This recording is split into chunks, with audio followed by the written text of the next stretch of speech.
Hi there, this is Carl Irwin with another tutorial. This is going to be a music tutorial, and I'm reluctant to actually call it an LMMS tutorial, because what we're going to be doing is we're going to be creating a film score, music for a film project, a short film that we've already started looking at on this channel that we're going to create in Blender, and simultaneously we'll be writing some music for it. Now the little short film isn't really finished. Actually, I've done some work on it, but it's not done yet. But let's assume right now that all we know is a topic. We know that it's going to be a kind of outer space imagery montage, and it's going to be several minutes long, and we need to fill that with some music.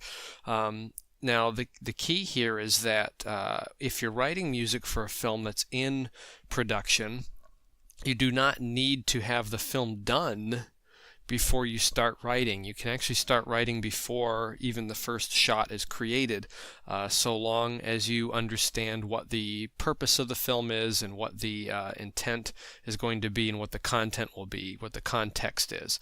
So we know what it is, and that's enough information to start writing a few things. We're going to talk about what you can write now and how we're going to do that in a moment. But before I do that, I wanted to address that initial statement there. I hesitate to call this an LMMS tutorial. Now, we're going to use LMMS because that's what we use, but there was a question recently on one of the recent videos about using some other kind of sequencer, and what's the benefit to LMMS? Well, there's no great benefit to LMMS other than the fact that it is a fully featured MIDI sequencer, and most people don't know that. Most people that don't use it don't know that, and a lot of people that do use it don't know that. So that's one reason why we're looking at it, is to show off the capability. But the biggest reason to use LMS probably has to do with a very clear licensing. It's free open source software, and the licensing is not ambiguous. We know that we're using it legally with all of the functions intact, and we're not missing out on anything. We're not violating any rules. Now, the question specifically that was asked was about Reaper, and I haven't used Reaper. But I did look into it a little bit. I even did download it. Now I'm running on Linux. I'm running on a variant of Ubuntu Studio. It's an XFCE desktop environment. And I looked into Reaper, and this is what I found here. I was actually a little bit surprised by this. There's a Windows release and a Mac OS release. But I saw this little thing right here on the download page. It says the Windows version also works well with Wine, and that is a very unusual statement for a proprietary software company to make. And what that tells me is that they're pretty comfortable selling their software to a Linux person who's using it within a compatibility layer. And that's unusual. Now, I'm sure they don't make any guarantees on it, but Reaper costs money. You can evaluate it for free, but ultimately, after a 60-day evaluation, they want you to purchase a registration key. I don't think it's very expensive, but they're comfortable, selling this to people who are using it in an open source compatibility layer in Linux. That's odd that they would be so confident. Now, I did download it. I did start it up. Things seemed to work. I had a lot of questions and confusion about inputs and outputs and where things go in and how I connect MIDI and all that, and how I can get my onboard instruments to work with it, and I'm sure those are just things I'd have to sort out. Ultimately, I'm not going to investigate this any further. I just don't have any reason to, and the reason is because there are other alternatives to Reaper that function in the same way and do the same or more things that are also open source and free. Not specifically LMMS, but there are a couple of other projects we'll look at here in a moment. But anyway, I thought that was fascinating. So yeah, there's the answer to the question is there's no great advantage to one piece of software over another unless it suits you better. That's all there is to it. If there's something about a piece of software or a program, an application that suits your needs better than something else, then it's better. It's better for you. simple as that. So anyway, yeah, Reaper. So that's fascinating. I may look at this more, but I'm not sure that I'm going to get too involved in it. I've already got some other options here. But yeah, check it out if you're on a Linux machine and you want to use something that's proprietary and a little bit more widely used. Check out Reaper and see how you like that. Very quickly, some of the other alternatives. Ardour is one we've talked about already. Now, this is a fully featured DAW, and it does MIDI and audio. For the longest time it only did audio, but within the last few years they have really developed the MIDI end and the MIDI instrumentation end, and it does pretty much everything you could ever want, and it works pretty straight up right away. You don't have to do a lot of input-output designations. There's a little bit that you have to do on some systems, particularly when you're dealing in Linux, but it's cross-platform. This is what they might call a freemium program. It is open source. You can get the source code and you can compile it on your own, I believe. But the one that is available to you, the version that is available to you to download, does have limitations. One limitation specifically, that after about 10 minutes or so, sometimes, not all the time, but sometimes, it will cut off the audio output. And that's no big deal. All you have to do is just save where you're at and start it up again, and you're back to square one, and you're good to go to keep on working. So, and that's a perfectly good use for it. You can use it in that respect. That is not a violation of its licensing or terms. If you don't want that, then you can pay a fee and you can get a fully functioning non-interruptive version of it.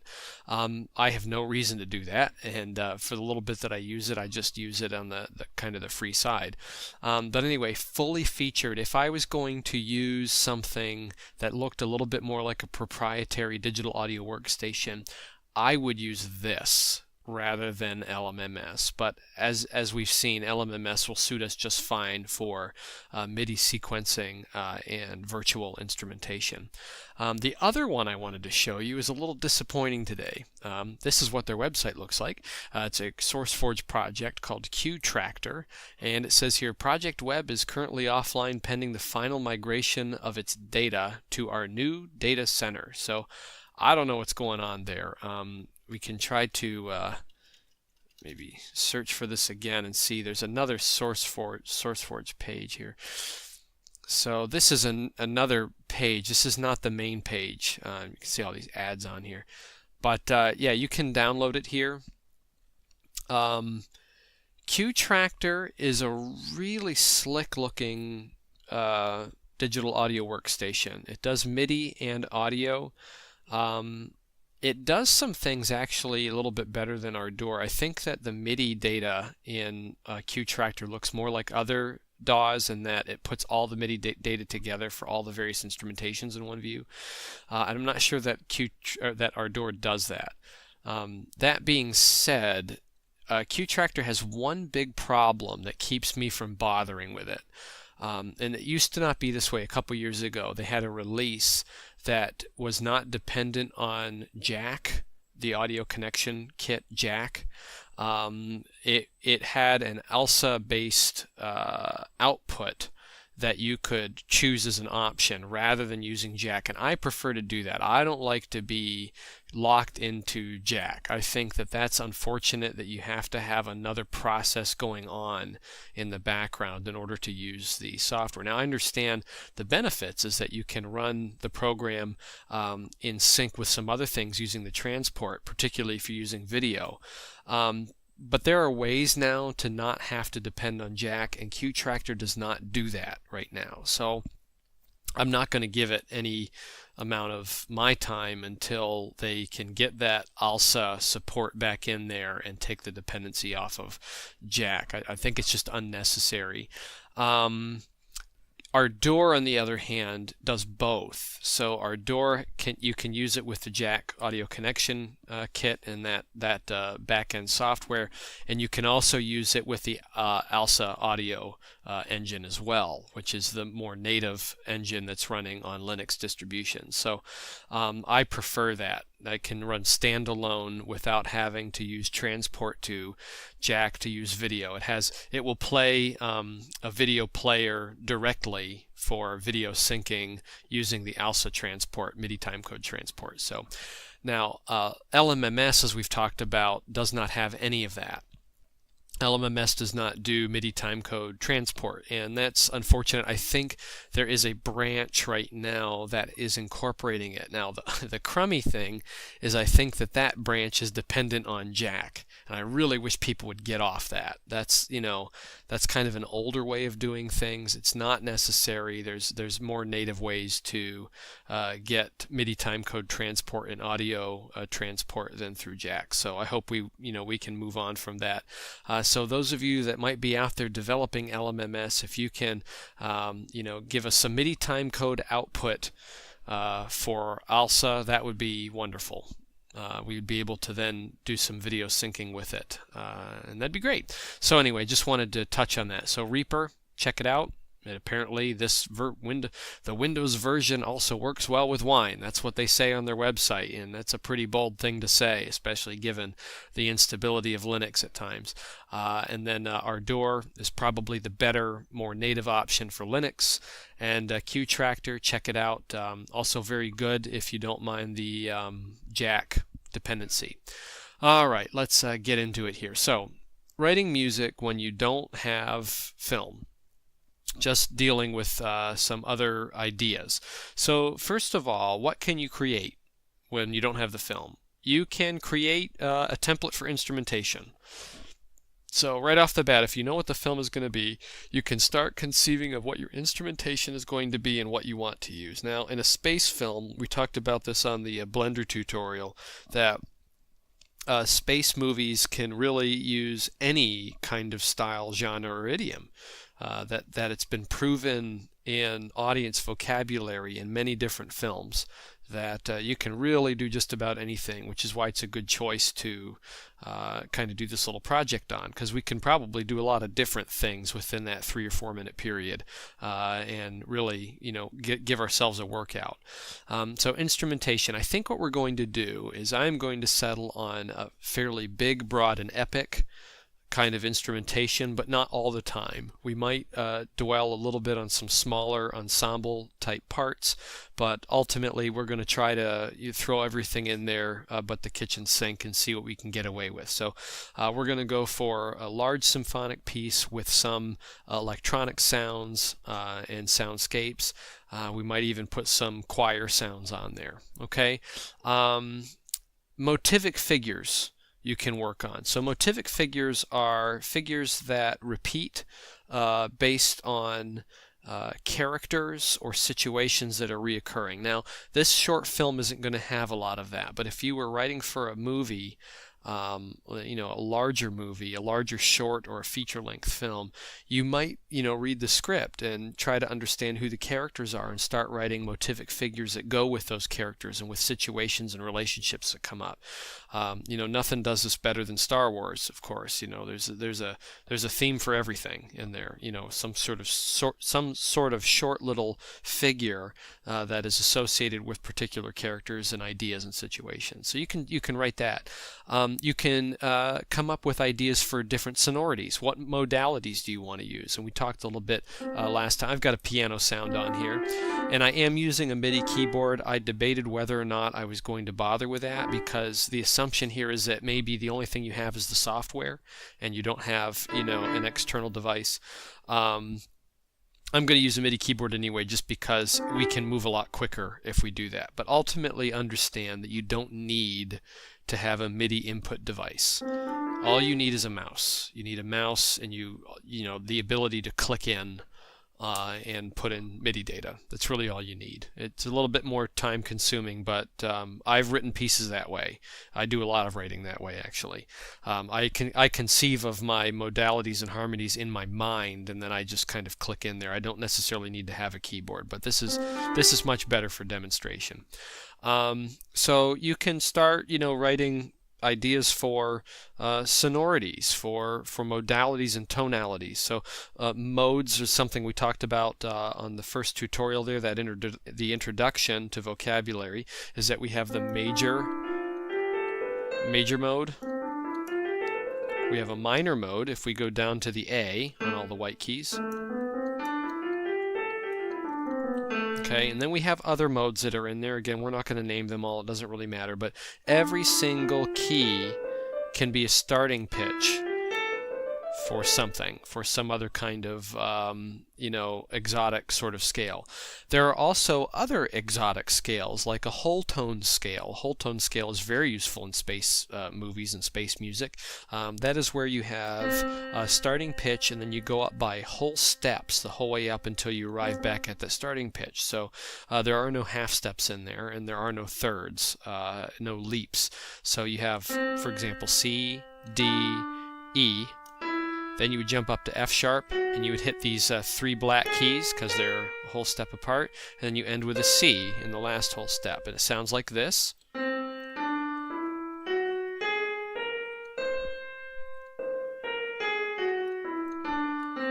That's a very interesting sound. It sounds very open, and the nice thing about this is that there is no tonal center.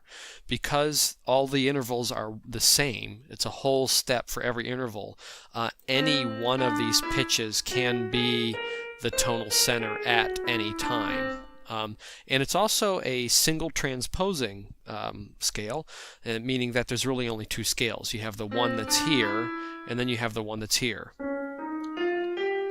Right? You just move it up a half step or down a half step, and there's really only 2 scales there. One on one set of keys and one on the other. So sonorities, you can come up with exotic scales and different sonorities, and you can start developing a palette of what you want to use. I think we're going to be pretty eclectic. We're going to use a wide variety of things in our piece here. You can come up with chord progressions, right? We talked about that last time. And we'll talk about chord progressions here in a second as we start writing a theme. And you can come up with what your tonal centers are going to be. What keys are you going to play in? Are you going to modulate? Are you going to move around in a particular way? Are you going to move by certain intervals? Have maybe part of it in C, part of it in F, right? Maybe you want to move up part of it in A. Right? Whatever you want to do, you want to have that kind of mapped out where you're going to be going harmonically. So those are things you can come up with without seeing even a single piece of footage. Themes. This is what we're going to dwell on right now. We're going to write a theme. You can write themes, big, broad themes, without seeing any footage. You can start to come up with the feeling of the movie just by writing a theme, and you can generate kind of a characterization for it. So we're going to go on the bright side, we're going to go on the easy listening side, we're going to err more towards what the audience can hear to feel good. That's what we're going to focus on. So we're going to play in a major key. We're going to just go to C major, and we're going to write our theme in that to make it nice and simple. We're only going to use the white keys. We're not going to use any of the black keys. So we're going to be getting into chromaticism later. But let's just write a nice major theme. Let me talk a little bit about what goes into that. So the first thing I want to point out is that there are places in the scale, in a major scale, where you have half steps. So right here between the E and the F, and then up here between the B and the C. These represent what we call in music theory leading tones, or leading tone relationships. These are the places where one note out of the pairing will want to lead to the other note. In the case of the B and the C, B wants to resolve up to C. Now we don't know why, but it just wants to. You hear that in Western music vocabulary. When this is the tonal center,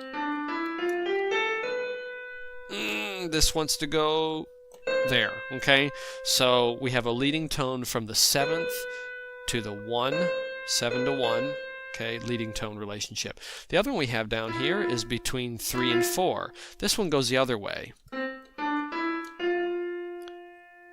And this one wants to go back down, okay? So as we're coming down the scale, you hear a little bit better. Okay, it wants to go down, right? Suspension. You have that's a nice sonority right there, that suspended fourth. Okay, and it resolves down to the third. So the F going to the E is a resolution, a leading tone resolution.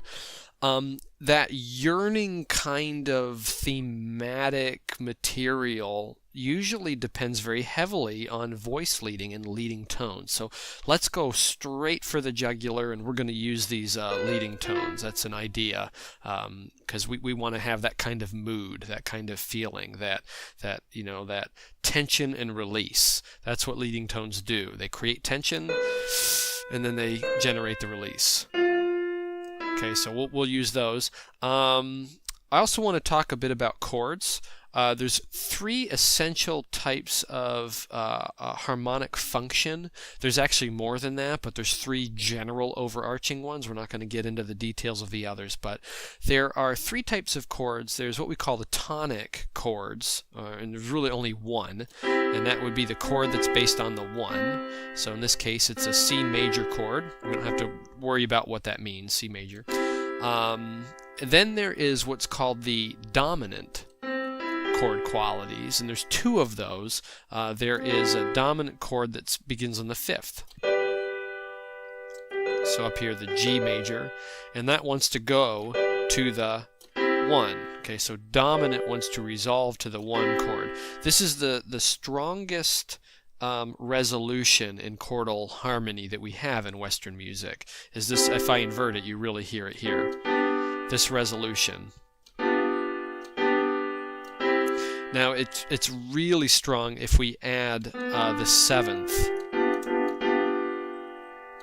So I'm adding the F right below, the 7th scale degree in that starting pitch. Okay, so that would be G, B, D, F natural. And that F natural wants to go down to that E. Okay, that's one of those leading tones. Okay, so that's what makes it want to lead that way. Don't worry about the 7th right now. We're just going to use the triad, the 3 notes. So the 5 to the 1. So that's a dominant chord. The other one is the 7. It has a lot of the same notes. So the 7 chord wants to go to the 1 chord. So dominant, we have tonic, which is based on 1. We have dominant, which is based on 5 and the 7. Then we have what you can call the subdominant or predominant type chords. These are the ones that want to lead either to 1 or to the 5. They tend more towards the dominant chord. So subdominant wants to lead to dominant, which wants to lead to tonic. But subdominant can also lead to tonic. We call that often a plagal cadence or a church cadence. That is the 4 chord is a subdominant chord. That would be the F, and this one wants to go to the 5, or it can go to the 1. Okay, and if we invert it,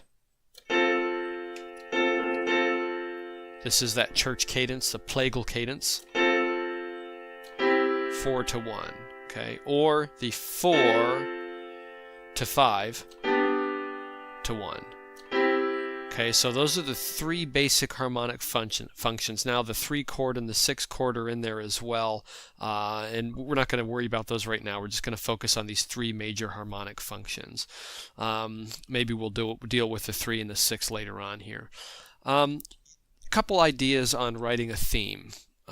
You want to, in film music, when you're writing thematic material, typically you want it to feel familiar, and you want it to have a sense of inevitability, that wherever it's going there on purpose, and it seems obvious that where it's going is inevitable, that it was bound to come out this way. Okay, themes are supposed to be things that really latch on to people's minds and their ears. You know, it's kind of like an earworm. It's something that you want them to walk away from experiencing the picture, humming or singing or whistling that thematic material. Not always, but that's generally what the desire is that themes are things that should be something that are kind of a piece of identity for the picture, something that people can identify the picture to. you want to base it on audience vocabulary. That is what the audience has in their own experience with music and film characterizations. So there's a simple rule here.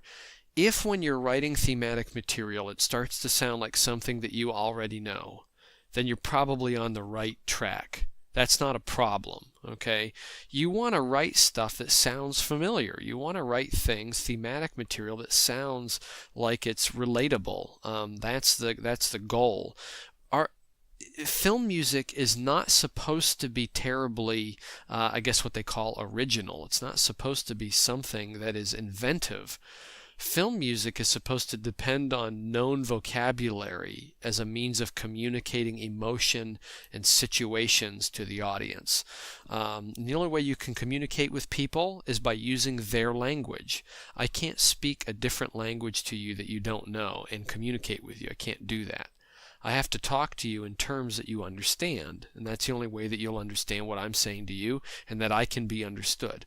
So keep that in mind when you're writing particularly thematic material. Now there's going to be times for avant-garde writing, writing things that are very, very testing to the audience and really challenge their listening skills. And there's moments for that.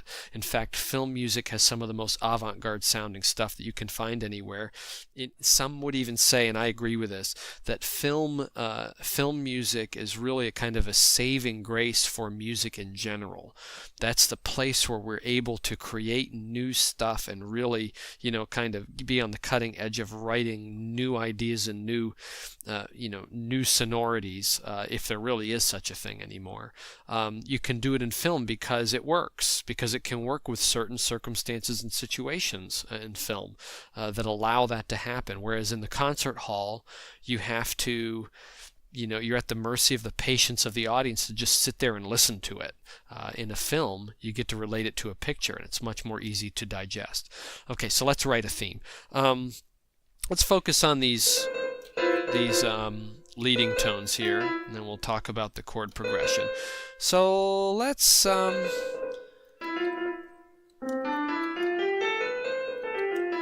get this in our mind. Okay, this is the scale we're dealing with, and we're just going to kind of stay within these 8 notes, 7 plus 1. In fact, let's put these back to back here. And that kind of sounds nice already.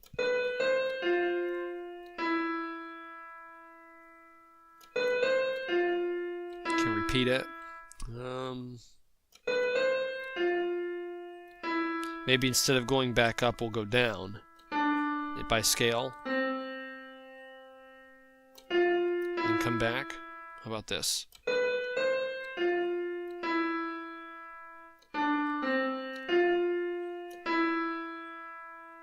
Okay, one quick thing there. I'm just bumped my microphone. Sorry about that. One quick thing here is that we want to make sure that our theme fits into an even space. So when you're writing thematic material, you usually want to think about your phrasing.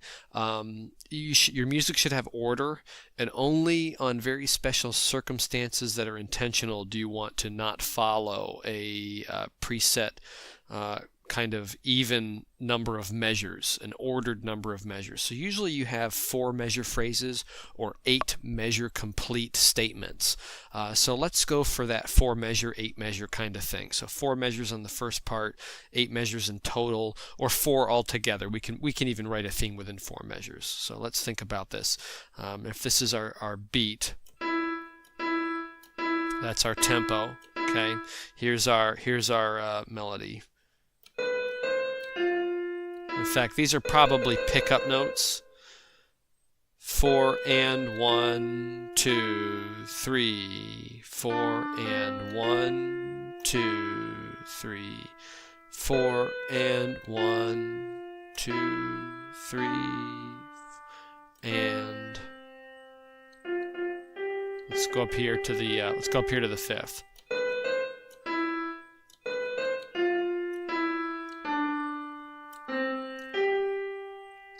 Good, that's 4 measures, I think. And we'll start it over.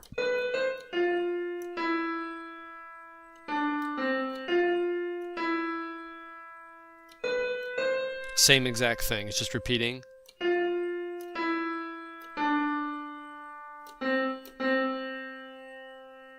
Yeah, we'll go with that. So another thing, whenever you're writing, I highly recommend that you not dwell on making things absolutely perfect.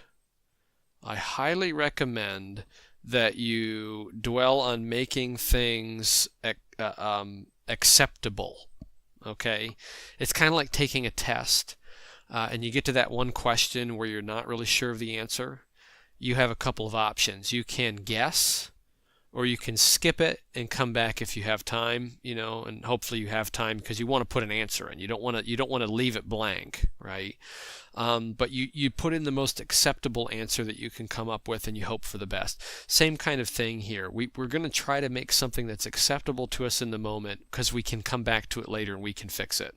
It's much easier to fix something that was acceptable than just not getting anywhere. Trying to make something perfect forever and ever and ever and really not developing anything. We want to be more prolific than that. Okay, so this is a really simple melody. It's got no chromaticism in it. I can tell already that the chordal functions are going to be pretty simple underneath. That's okay because we can come back to this and we can spice it up and make it more interesting. So let's write our major theme here and see what we got. I'm going to record it in.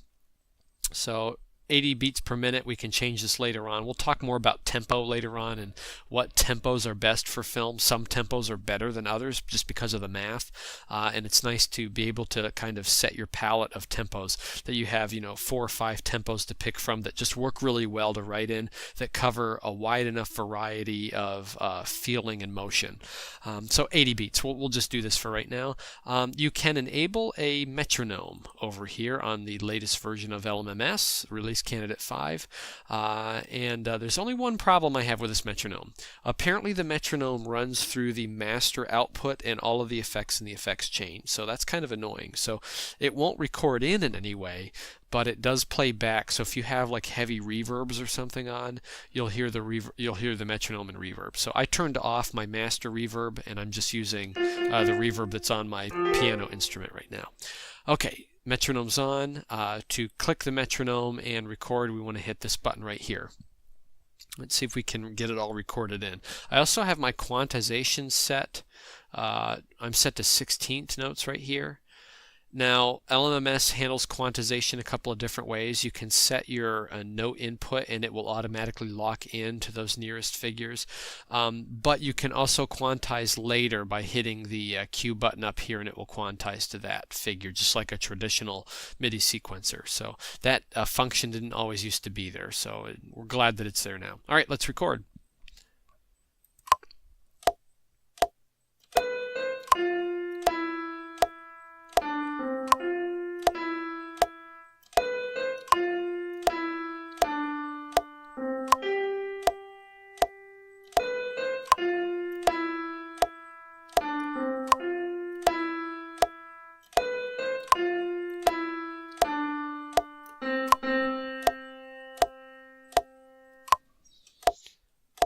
Alright, and we came out to 8 measures. Not everything is locked in perfectly. That doesn't matter because we can clean that up later. We can go in and edit that MIDI data and line it up. Let's put some chords underneath it. Now I'm just going to worry about the root notes right now. So let me play this back and we'll play around with some possibilities underneath.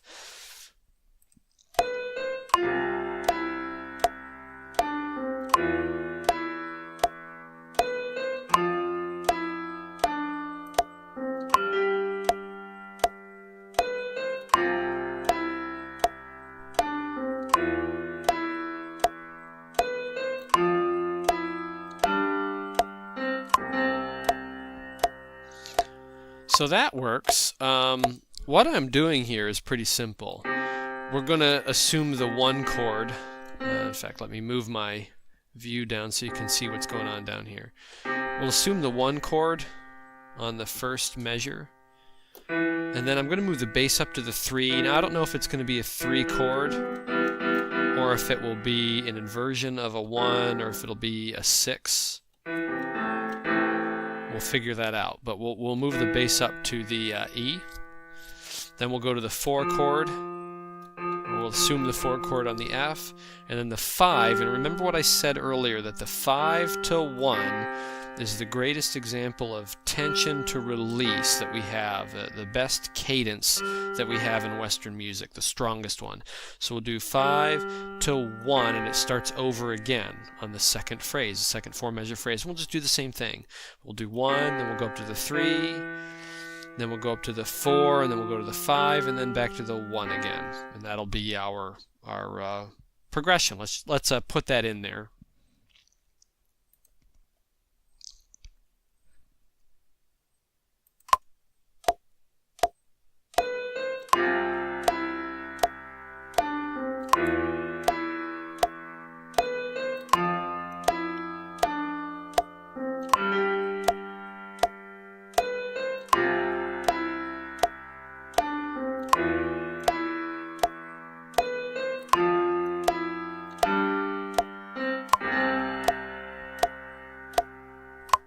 Okay, so very, very simple. Line some things up here real quick.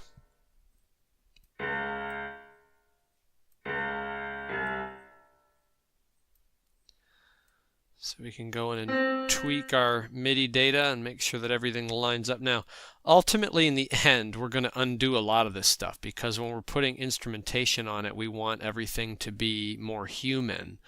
And that's going to require us to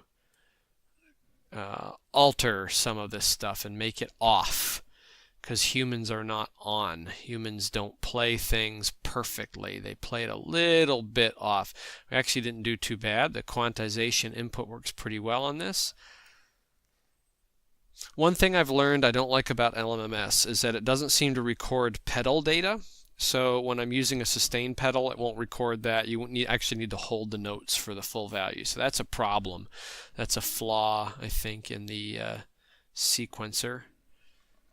It would be nice if they would get that put in there. You can assign controllers, but I don't think you can assign the sustain. All right, there's that. Let's fill out these chords here real quick. So if we're going to have a 1 chord down here, we're going to need to have the G as well. So we'll put the G in, and maybe we'll put the E on top, some open spacing. Now we said we're moving up here to the E. We don't know what it's going to be. Let's assume that it's going to be the E, the 3 chord.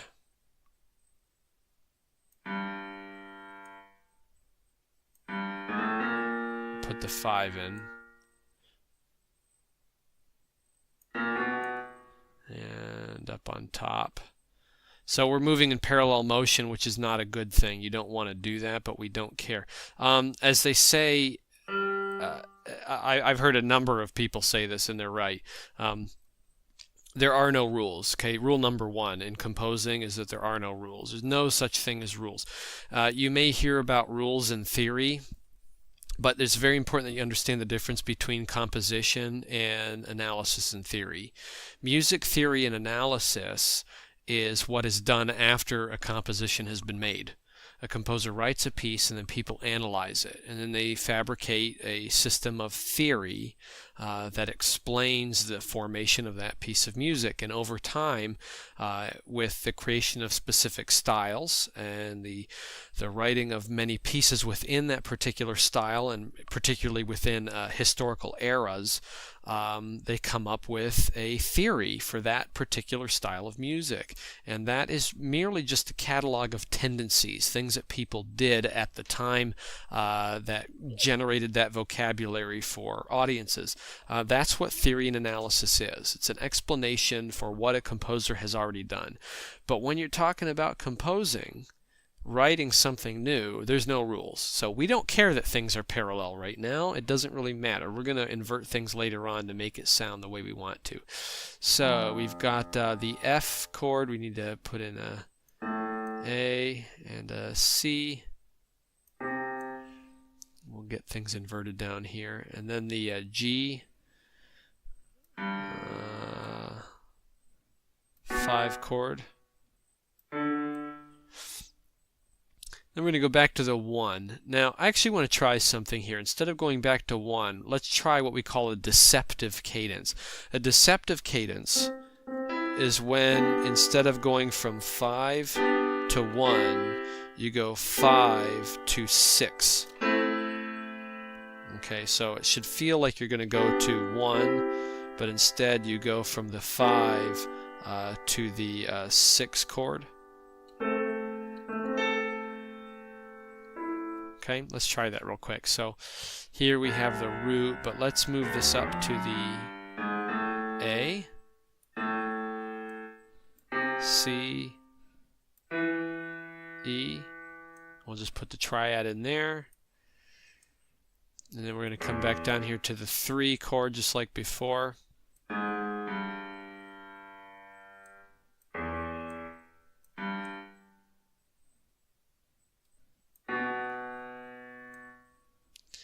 And again, this one's not inverted like it was before. We don't really care right now. We're just trying to get a basic sense of our sonorities. And then we had the 4 chord again.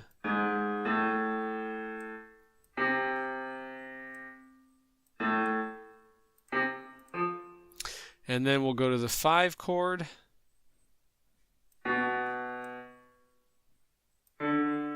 This might be a good place to put in our dominant 7. So we're going to lower the top note down to the F natural, so we actually have what we call an extended tertian harmony. There's 1/3, another third, and then another third on top. This last third gives us the dominant 7, that flat 7 that's up there. And then we go back to 1. We'll open up our spacing again.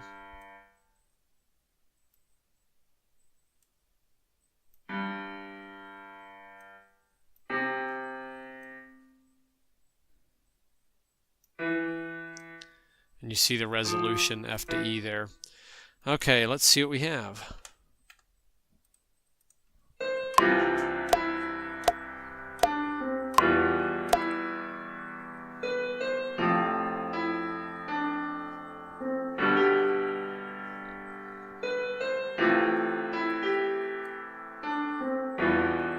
So that deceptive cadence is a nice substitution. We'll keep that. Okay, very, very major sounding theme. Okay, depending on these leading tone sonorities in the melody. Yeah, I think we'll keep that. So we'll start with that. This will be the theme for our piece. We're going to come back in here. We'll add some other substitutions later on. We can use some what we call modal borrowing. That's where we borrow chord qualities from other modes that are related to the mode that we're in and make it sound a little bit more interesting. That's a topic for another day, but we can make this even better. We can make this even more interesting. But anyway, yeah, thematic writing. We wrote a theme today, and this is what we're going to use. So we definitely want to save this. So we'll save this to, let's see here, our LMMS folder, projects. And we'll add a folder in here. We'll call this space music. And we'll go in there. And we will call this theme 1. And we'll hit save. So now we have it. All right, that's all we have for today. Writing a theme, talked about a lot of different things here, a little bit longer tutorial. The good news is that the theme writing is probably the hardest part of all of this. From here, a lot of the other things that we're going to do are going to be based on ostinatos and repeating patterns and other kind of basic wave type things. It's not, film music doesn't depend a lot on themes. Only the big thematic parts do. Much of the underscore in film music is based more on much more simple sonorities and patterns, and that's what we're going to dwell on in a lot of the upcoming tutorials, is filling out the rest of the piece where the theme is going to ride outside of. So stay tuned for the next tutorial and keep watching for these Blender and music tutorials in LMMS, and hopefully over some passage of time here we'll have a little short movie put together and we'll kind of know how the whole thing got put together. So thank you again for your time, and I hope that this helps you a little bit, and I hope you've learned something, and I wish you the best of luck with this. Happy blending and happy mixing and rendering.